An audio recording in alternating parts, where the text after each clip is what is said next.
Hello, and welcome to the next video in our instructional series.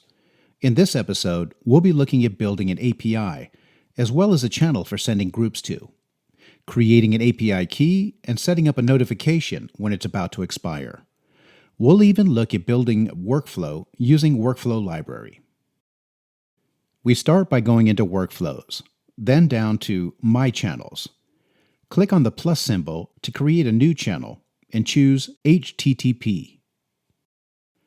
Up top, we see a description text about how the channel will function. The first entries are name and description, where you might want to label the channel with its intended use. For our purposes, I'll be leaving this fairly open so that it can be used for sending to several different groups and instead fine-tune it by using filtering in the workflow. So we'll call this Demo. We'll leave Method set to any, but there are several different options. The subdomain is entered automatically based upon the account. However, you could change this if you wanted to. The domain is preset to where it should be. The path can be customized to differentiate between the different groups as well as statistics. But as I mentioned, we'll do this via filtering in the workflow. You can even add a default response here so that if something goes wrong with the workflow, you will still receive responses that'll work with your system. We'll click on Create Channel. Now we'll go into Workflows and create a new workflow. For our example, I want to create a workflow that can do a simple calculation like plus or minus. We'll label it Calculations and click Create. We'll start with a blank workflow. We'll add a new trigger and choose Incoming HTTP Trigger. Then we'll choose the channel that we just created. Here we see the settings that will trigger the action. Incoming requests that come to this URL via whatever method, and that contains whatever token. If you want to make it open, you can click on this Is Public checkbox, which allows anyone to submit even if they don't have a token. We'll leave it closed. We do, however, want to filter the incoming traffic since we didn't set this up with the channel. So we'll change this to Calculate. Now we'll save our workflow. I've already set up a test in Postman so that we can test the workflow.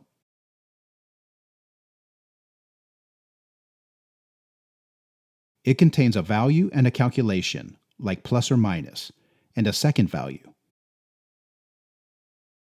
I even set up the post with the URL that we created. When I send it, you can see that the channel received the information, but there were no matching triggers since we set it to require an API key, and I left authorization empty since we haven't created that yet. So if we go back to the main menu, Administrator Tools, and click on API Tokens, where we can create the token. We click on the plus symbol to create a new token. Now we've created an API token. This is the token, and we can name it so that we know what its purpose is.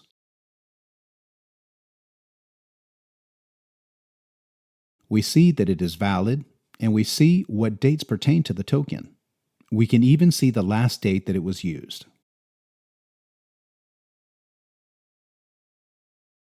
If we right-click on it, we can choose Edit, and we'll change the name, and we'll call it Calculations, because we're only going to use the key for this example. I'll copy the token and paste it into authorization. Now when we run the test, we receive a status report that says 200. Workflow has completed an execution. But nothing has happened. When we go back and check execution history, we see that it ran the trigger, but that nothing happened.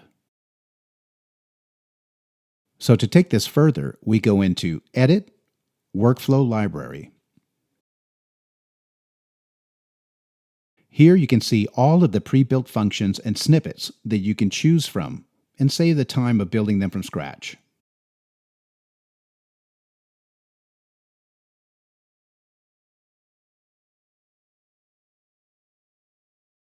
We're going to choose a snippet called HTTP in with custom response and import it. The thought behind the way this is set up is to offer a description of the various steps and what needs to be changed in order for this to work. For example, here is a placeholder that is supposed to be replaced with a trigger. So we can remove this and replace it with the trigger we created. In job 1, we want to parse the information coming in. We'll add a resource. In job 2, we gather the data from the source we put in and place it in metadata so that we can use it during the process. The default settings in the sample is domain, keyword, and email, but we want to replace this with value 1, operator, and value 2. I'll insert those now.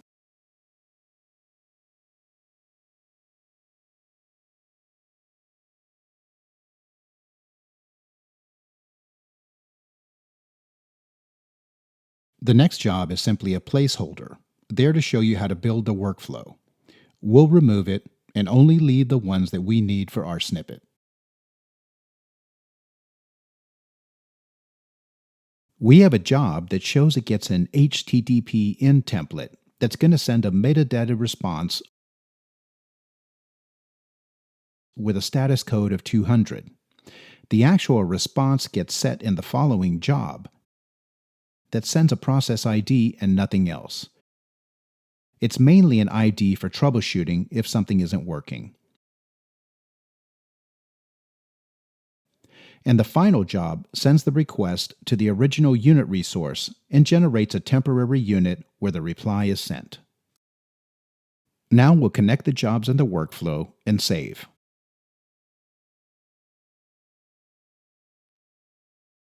Now we'll test it. We received a 200 OK and a process ID. If we open the process, we can see that the value 1, operation, and value 2 now appear in the metadata because of the actions in job 2. Now we're going to add a data operation to do the calculation. We add a new job, search for data operation.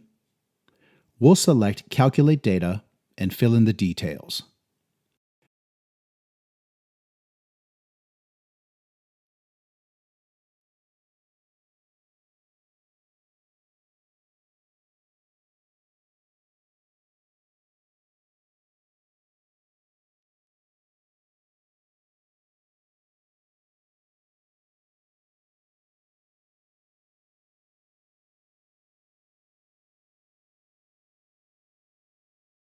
Now we've added that we're going to replace value 1, replace operator, and replace value 2.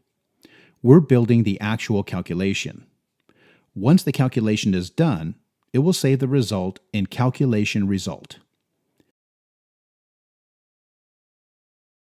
We'll add the job to the workflow and then test it again.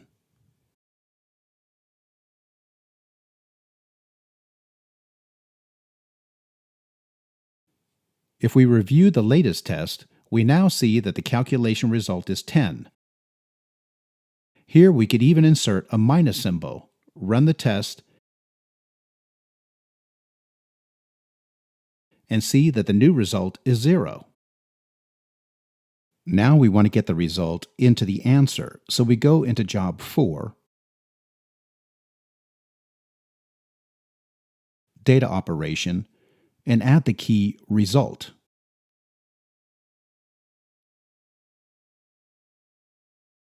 In value calculation underscore result. When we run the test again, you'll see that we've added result here. If we change it to a plus, we get 10. And if we change it to multiply, we get 25. We finished and built our own API. We can also use this as a foundation for building of other functions by simply changing the data operation.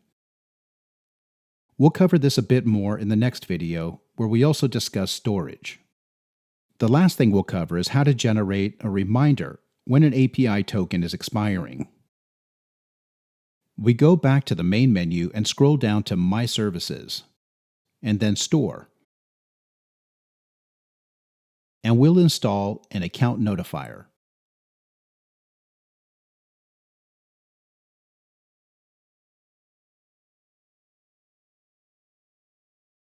You can see that it was added to our services, and what it does is to collect everything in the account log that isn't debug or info and send it to the account owner's email. You can even click into the settings in the lower left-hand corner and choose what warnings you want to receive via email.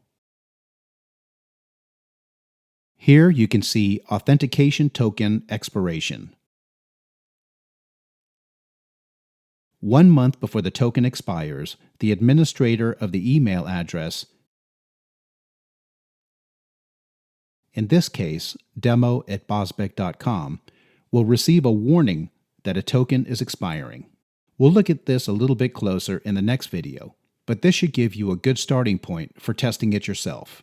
Make sure to check out our next video as well.